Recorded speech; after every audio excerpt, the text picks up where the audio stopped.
dengan suara gitar melodi.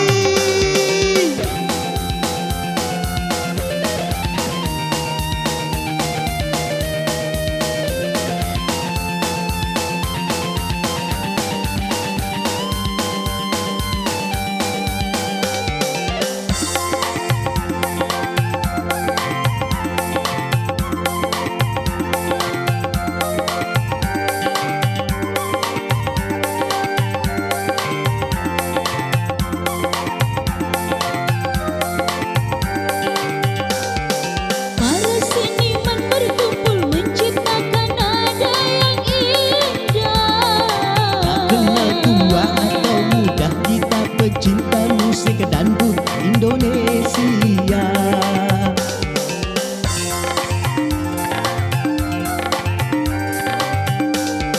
Para seniman berkumpul menciptakan nada yang indah. Kita berkarya bersama dan tak lupa beribadah dan berdoa.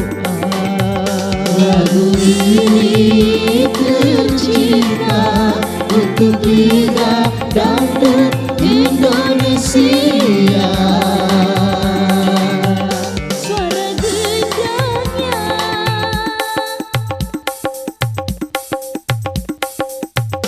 suara sulungnya,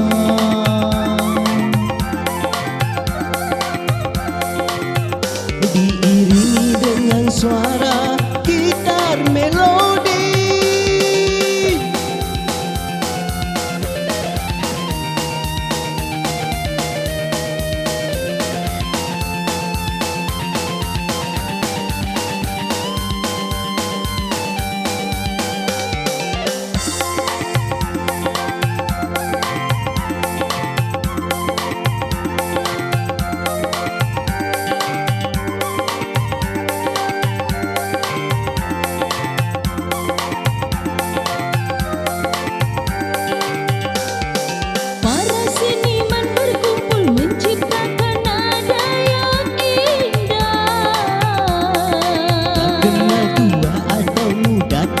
Pecinta musik dangdut Indonesia.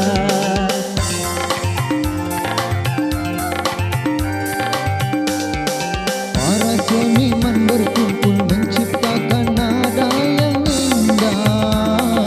Kita berkarya bersama dan tak lupa beribadah dan berdoa. Lagu ini tercipta untuk Liga Dangdut Indonesia.